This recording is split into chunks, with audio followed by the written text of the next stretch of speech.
Olá, minha colega advogada, meu colega advogado, sejam bem-vindos a mais um hashtag OABRJ Debate. Hoje trazendo um tema bastante interessante, que é o direito dos animais, que tem a ver com cidadania e tem a ver também com saúde pública. Pensando nessa questão, a nossa OAB do Rio de Janeiro criou uma comissão especial de proteção e defesa dos direitos dos animais, que é presidida pelo nosso colega Reinaldo Veloso. Ele que também se tornou secretário executivo do Fundo Municipal de Proteção e Defesa dos Direitos dos Animais aqui no Rio de Janeiro. Esse tema tem ganhado muito destaque na sociedade de uma maneira geral. Não é por outra razão que a nossa OAB Federal também encampou esse tema e está tratando essa questão em várias frentes.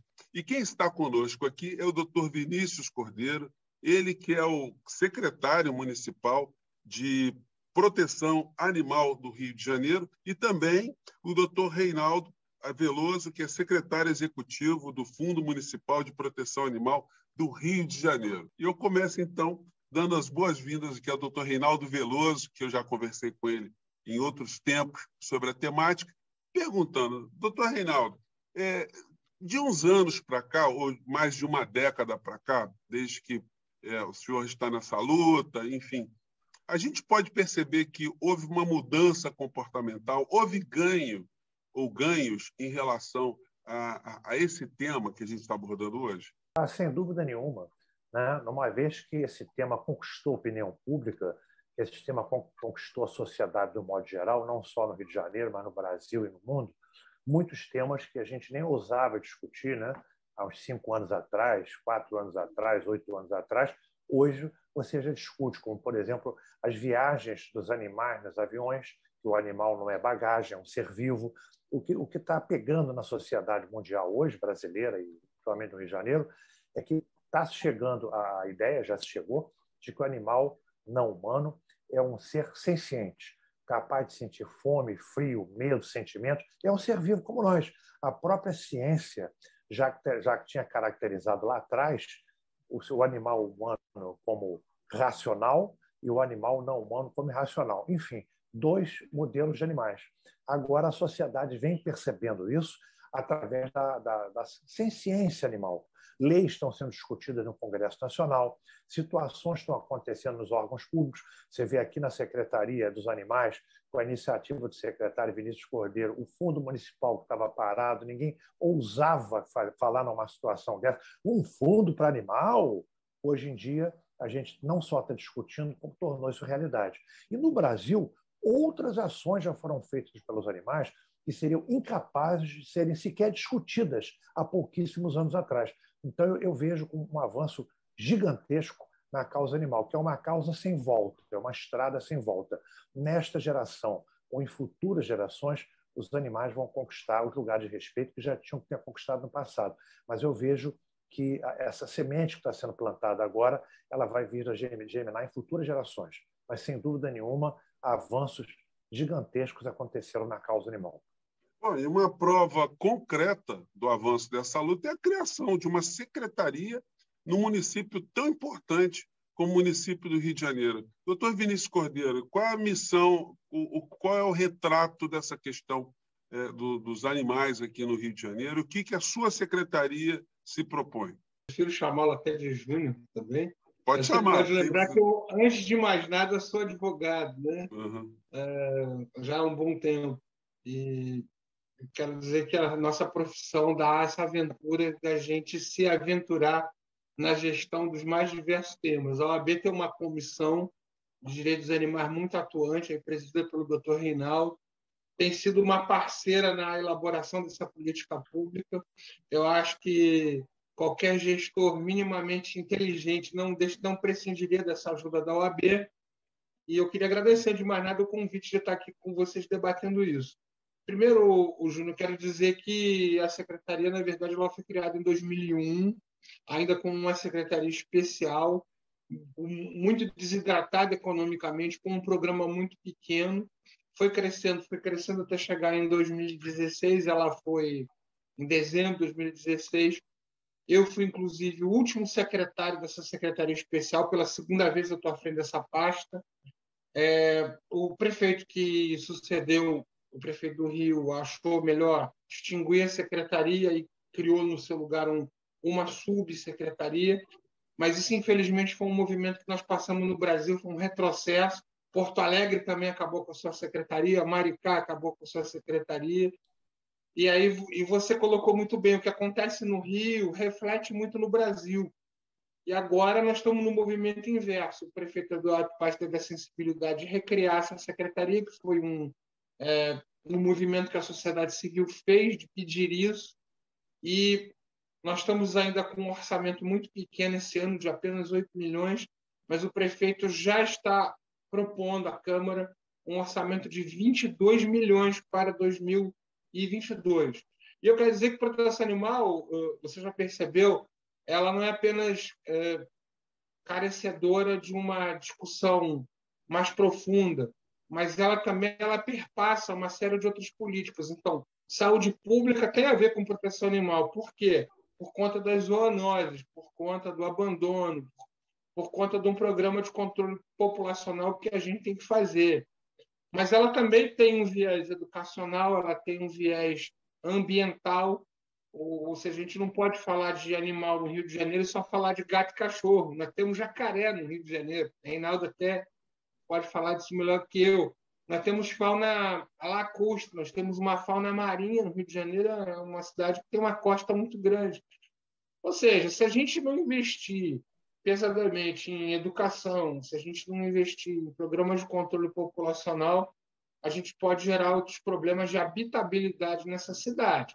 Então, no que tange a necessidade de um órgão, eu quero dizer só que ela não é a Secretaria de Gato e Cachorro, ela é muito mais profunda, ela é muito mais importante do que isso, embora seja uma secretaria que perpassa outros temas em paralelo. Então, eu estou profundamente feliz de estar novamente na frente da secretaria, nesse resgate da importância do tema, e outras cidades, então, completando a sua pergunta, estão de novo abrindo secretarias. Caxias já tem uma secretaria, já há outras cidades criando secretarias de proteção animal novamente, embalados pelo protagonismo natural que o Rio de Janeiro tem no país. Sim, achei muito importante essa tua abordagem, porque ela amplia o horizonte sobre a questão do bicho, né? Não é só gato e cachorro. Aí me veio à cabeça aqui, eu estava outro dia lá na Barra da Tijuca, tinha uma capivara enorme, ali num terreno, né? Perto de um pequeno riacho ali no Itanhangá. Aí você vê pássaros, enfim, que interagindo de uma maneira geral. Você tem a questão do lixo, que às vezes é comido por esses bichos e acabam morrendo. Enfim, é toda uma integração mesmo, que só o processo civilizatório, só pessoas assim mais esclarecidas é que conseguem trazer isso ao debate. Agora, doutor Reinaldo, nós vimos também que houve ganhos objetivos que impactaram muito a realidade de algumas cidades, por exemplo, Petrópolis e Paquetá, que eram cidades que tinham ali pontos turísticos que eram visitados por veículos de tração animal. Eu não sei como é que está em Teresópolis. Teresópolis também, eu lembro que tinha cavalinhos lá, tinha charretes, né? O que mudou na realidade de Paquetá, por exemplo? O povo sentiu falta dos bichinhos puxando as charretes lá? Não, porque quem viaja para a cidade ou para alguma região turística, o turista que utiliza muito, ele está preocupado, né? Ele tem interesse em olhar as belezas que a cidade mostra, não necessariamente ficar olhando para o lombo do cavalo. Então, para o turista, né, a diferença é nada. Agora, a diferença de Paquetá para Petrópolis é que em Paquetá, o morador de Paquetá também usa a charrete, usava a charrete chegava com compras e tinha que ir de um lugar para outro, ele usava também. O turista usava e o morador também. Petrópolis menos, né? Petrópolis muito mais, uma quantidade, um percentual maior, 90%, 95%, de pessoas que estavam visitando a cidade. Então, no caso de Petrópolis, eles estão instalando lá um grupo de carruagens elétricas bonitas. Eu até tive a oportunidade já de fazer o teste junto. E em Paquetá, nós tivemos lá uns carros de golfes que, na época, o então prefeito Eduardo Paes colocou. O Vinícius até participou desse debate lá também. Então, eu não vejo a sociedade hoje com falta do animal. Pelo contrário, acho que a sociedade está feliz, porque o cavalo, por exemplo, é um dos animais que mais sofre, né? Ao contrário do que se pensa, ele não tem a textura da pele grossa, não é couro, não, sofre muito. Então, isso dados técnicos de especialistas.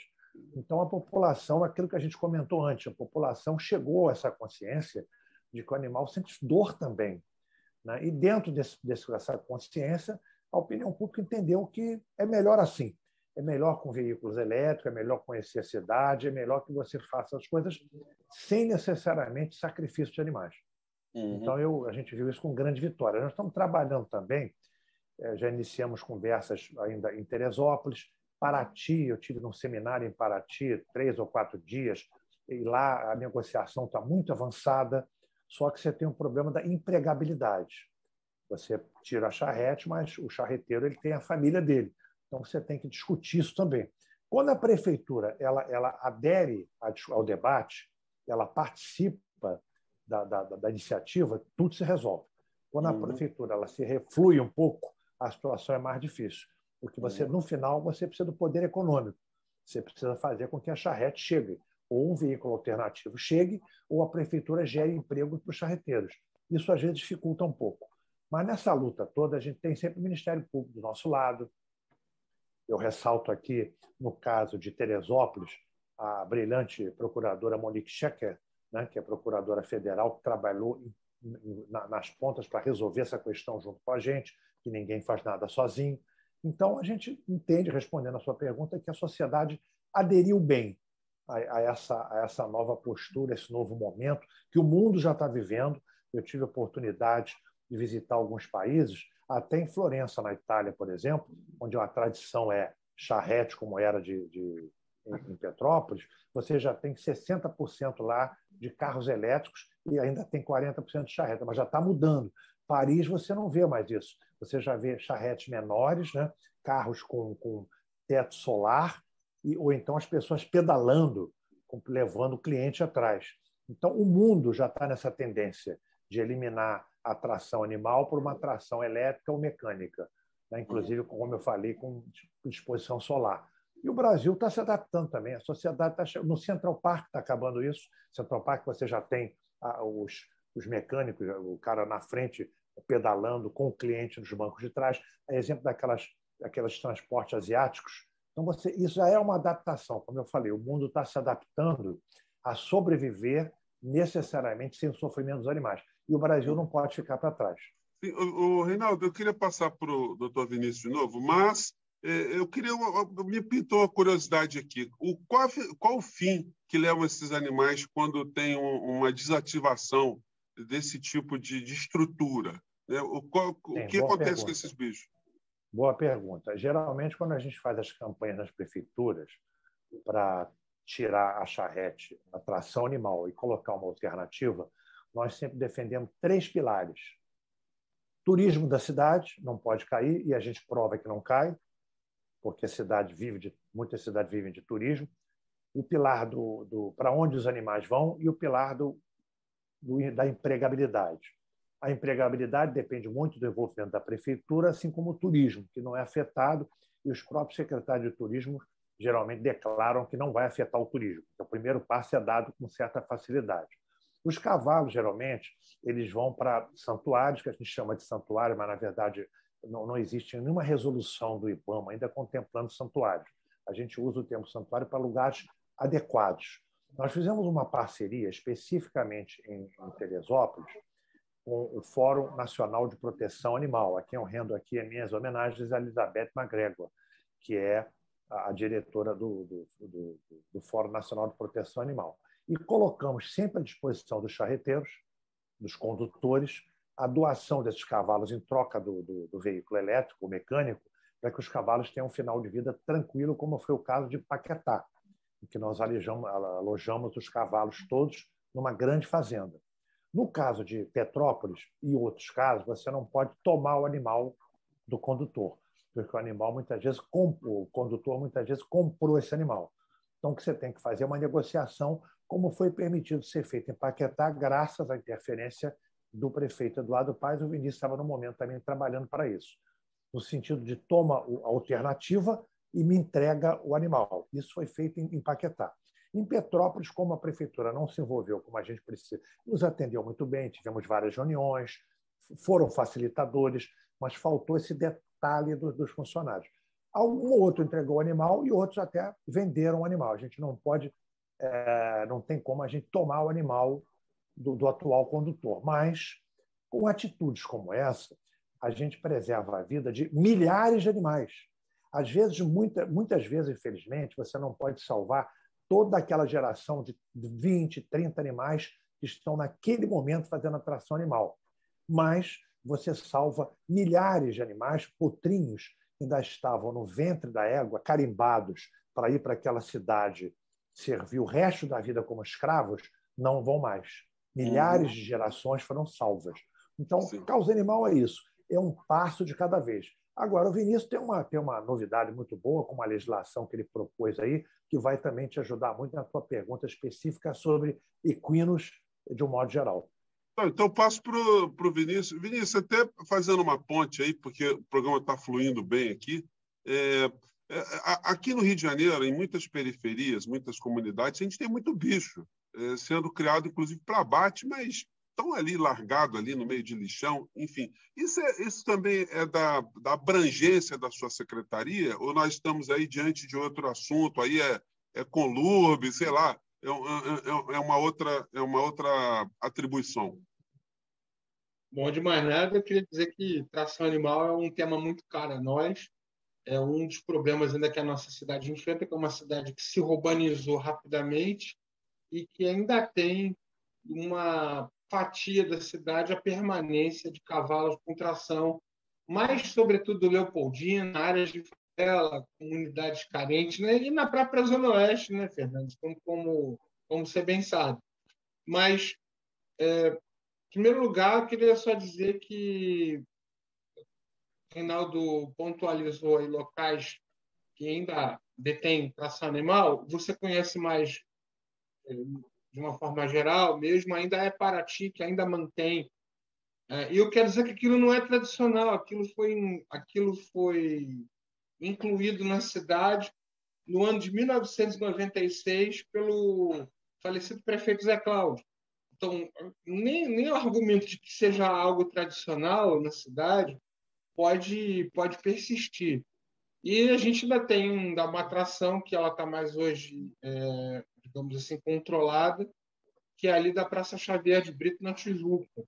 Mas o número de cavalos envolvidos ali está bem menor. O que a secretaria faz? Qual é o papel da secretaria? Indo mais diretamente na tua pergunta. Nós temos competência para multar, para determinar que hajam maus tratos. Nós temos para isso uma equipe de fiscais. E eu tenho muito orgulho de dizer, eu e Reinaldo, que nós tiramos essa lei do papel. 20 anos que era prevista multa por maus tratos de animais, e o Rio de Janeiro não tinha uma multa aplicada. Hoje a gente tirou essa legislação do papel. Hoje a gente faz ações que, inclusive, redundam em prisão pela lei e sanção. Acho que é uma outra parte aqui dessa entrevista. Hoje a gente trabalha junto com a polícia, mas, sobretudo, nós temos hoje competência para impedir maus tratos ou mesmo multar. O que ocorre é que a nossa fiscalização ainda é muito diminuta, o número de pessoas da nossa fiscalização não chegam a 10 fiscais. Nós estamos pedindo um aumento aí no orçamento, sobretudo é para isso, é para que a gente possa se equipar, etc. Nós temos muita dificuldade, eu tenho que ser muito honesto, porque em áreas de conflagração, áreas de comunidade carente, a gente tem uma dificuldade de entrar. Recentemente, a gente conseguiu fazer uma apreensão de cavalos lá no Alemão por causa da UPP, ou seja, a gente tinha apoio policial para tirar os cavalos de uma situação de sofrimento. E nós agora sentimos a necessidade de estruturar uma política pública para os equídeos. Eu quero falar equídeos porque não são apenas os equinos, são também os muares e os asininos. Então, é a lei que vai ganhar o nome, uma legislação local, que vai obrigar o poder público a primeiro chipar esses cavalos, para controlar de onde eles vêm, qual é o histórico deles. Segundo, passar a ter competência mesmo em relação às autoridades de trânsito, em relação ao controle da própria existência dessa atração e, sobretudo, da data para que a gente faça a abolição da atração da cidade do Rio de Janeiro. Ou seja, vai ter data e hora para acabar com isso. O Rio de Janeiro, como você sabe, ainda existem alguns lugares com atração e gente que depende economicamente disso. Uhum. Mas a gente acha razoável colocar um prazo de até 7 anos para que a gente consiga uma abolição absoluta. A Lei 6435, Lei Municipal de 2018, ela já previa muitas restrições. Ela foi, sem dúvida, um avanço nessa questão da atração animal. Mas essa nova lei, que está hoje no gabinete do prefeito Eduardo Paz, vai ser enviada à Câmara sob forma de mensagem. Nós apelidamos, Júnior, para que a gente pudesse ganhar o coração e mente da sociedade. É a Lei Esperança. Esperança foi uma égua que foi maltratada, né? Assim como a lei que trata de animais domésticos e prevê, inclusive, a punição sob prisão, que é a Lei Sanção, foi o nome de um cão que foi vitimizado. A Lei Esperança é a lei que trata de proteção aos equídeos na cidade do Rio de Janeiro. Reinaldo participou, aliás, a OAB, quer dizer, participou da comissão que elaborou a Lei Esperança. Nós fizemos uma comissão paritária, metade da sociedade civil e metade governamental, aqui com representantes técnicos da nossa secretaria. Saiu essa lei, está nas mãos do prefeito para que o prefeito agora encaminhe, e a gente espera que a Câmara tenha celeridade para aprovar uma das leis que vai ser copiada no Brasil inteiro, vai ser realmente uma referência em termos de proteção aos equídeos em área urbana, a começar do Rio de Janeiro. Vinícius, para a gente ir finalizando, se alguém que está nos assistindo agora, vai ficar circulando pela internet esse nosso papo, quiser fazer alguma denúncia, a prefeitura disponibiliza algum canal? A gente tem como fazer algum contato direto sobre essa questão?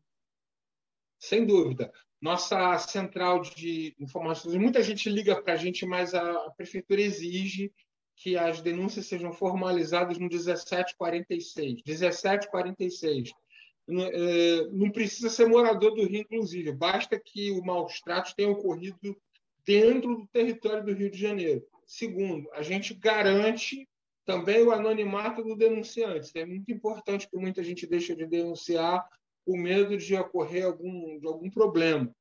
Terceiro, se for caso de cão hidrófobo, cães ou animais muito bravios, já não é com a minha secretaria, já é com o Centro de Zoonoses, mas também ele é acionado pelo 1746. E então, a novidade, se você também quiser adotar um cão ou um gato, nós estamos em plena campanha municipal de adoção, e você pode solicitar, né, esse começo de relação. Claro que você não vai adotar nem pelo telefone, não vai fazer teleadoção, né, nem pelo 1746, mas o 1746 você pode manifestar a sua intenção de adotar um animal e uma equipe da secretaria entra em contato com você e a gente toca esse processo adiante. Então, o 1746 ele está centralizando essa relação com a secretaria. E para encerrar, doutor Reinaldo Veloso, eu gostaria que o senhor falasse mais desse Fundo Municipal de Proteção e Direito dos Animais aqui do Rio de Janeiro. Fundo Nacional de Proteção Animal, nós vamos tentar, Fundo Municipal de Proteção Animal, nós vamos trabalhar no sentido de captar recursos. E a grande estrela disso é que a gente vai tentar captar o recurso sem depender do Tesouro Municipal. Que depender do Tesouro Municipal não vale. Aí é muito fácil, né? As ideias do gestor estão na criatividade, não está na temperança de você receber tudo de mão beijada. O que a gente pretende fazer? A gente pretende visitar empresas privadas.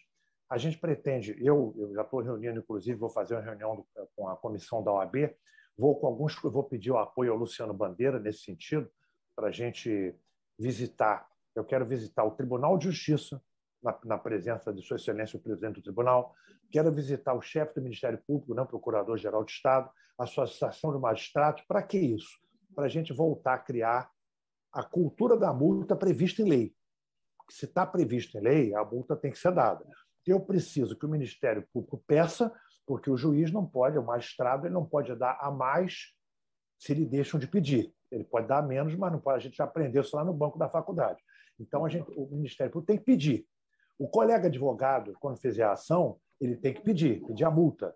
E o magistrado está naquela espiritualidade de conceder a multa, que a multa seja revertida para o fundo. Aí o que vai acontecer? O fundo tem um conselho curador, que está sendo montado sob a presidência do secretário Vinícius Cordeiro. Esse fundo curador ele vai estabelecer as práticas, vai estabelecer as estratégias que vão ser feitas com os recursos do fundo, e a secretaria, sob o comando do Vinícius, vai direcionar onde é que vai fazer isso. Então, por que o fundo é importante? O fundo vai fazer resgate? Não.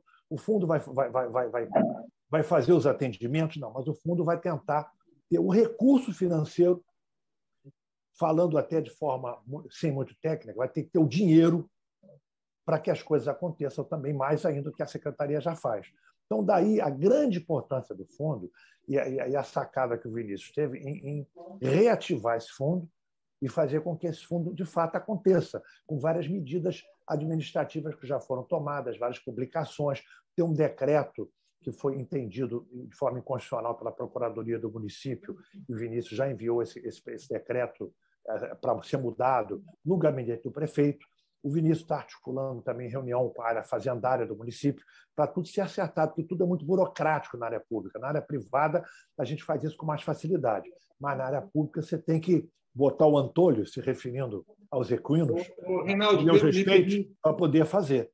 Pois não, complementa. Eu só queria dizer o seguinte, Júnior, que colegas da OAB, o fundo sempre será um grande motor de investimento alternativo ao recurso que a prefeitura já tem. A gente tem o recurso orçamentário e o fundo vai se constituir em recurso extra-orçamentário, seja das multas ou daquelas pessoas mesmo que querem fazer uma doação para o poder público e não sabem como fazer.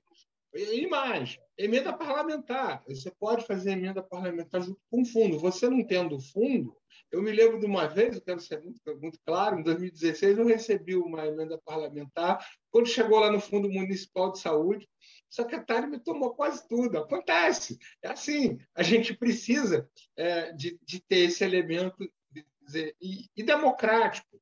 Inclusive, quero dizer, no momento em que o governo federal está com um retrocesso de extinguir conselhos e fundos, a gente coloca um conselho que é democrático, porque tem participação da sociedade civil. Eu poderia ser o gestor do fundo, eu quero dizer que eu preferi muito que o Reinaldo ocupasse a posição pela legitimidade que ele tem, pelo conhecimento que ele tem, e eu tenho certeza que o Conselho Curador do Fundo, gestionado pelo Reinaldo, vai, evidentemente, investir naquelas ações em que a gente normalmente, de uma forma orçamentária, digamos assim, não consegue. É muito simples, mas, ao mesmo tempo, estou muito feliz que, além de tirar a multa do papel, além de tirar outras coisas do papel que já existiam, mas não eram efetivamente executadas, a lei do fundo, Júnior, é de 2017. 4 anos aí ele não vingou. Então, é mais uma coisa que a gente tira do papel, e eu creio que a sociedade e a cidade do Rio de Janeiro ganham com isso. Estou muito obrigado pelo espaço, quero já aproveitar e me despedir. Muito obrigado por você colocar a importância aqui desse fundo e de algumas outras ações para que as pessoas percebam. Esse ano a gente já passou de 25 mil castrações, mais de 12 mil atendimentos clínicos gratuitos. A gente faz política para uma população que é carente e que precisa desse serviço. Olha, infelizmente, o nosso programa de hoje está chegando ao fim e eu gostaria mais uma vez de agradecer a presença do nosso colega, o Dr. Reinaldo Veloso, ele que é o presidente da nossa Comissão de Proteção e Defesa dos Direitos dos Animais e também que é secretário executivo do Fundo Municipal de Proteção Animal do Rio de Janeiro. Agradecer mais uma vez o Dr. Vinícius Cordeiro, ele que é o secretário municipal de Proteção e defesa dos animais aqui do Rio de Janeiro. E meus colegas advogados, minhas colegas advogadas, interajam conosco, mandem suas críticas e participem desse movimento em prol dos animais, que é um movimento a favor de nós todos, é a favor da civilização. Um grande abraço e até o nosso próximo encontro. Tchau.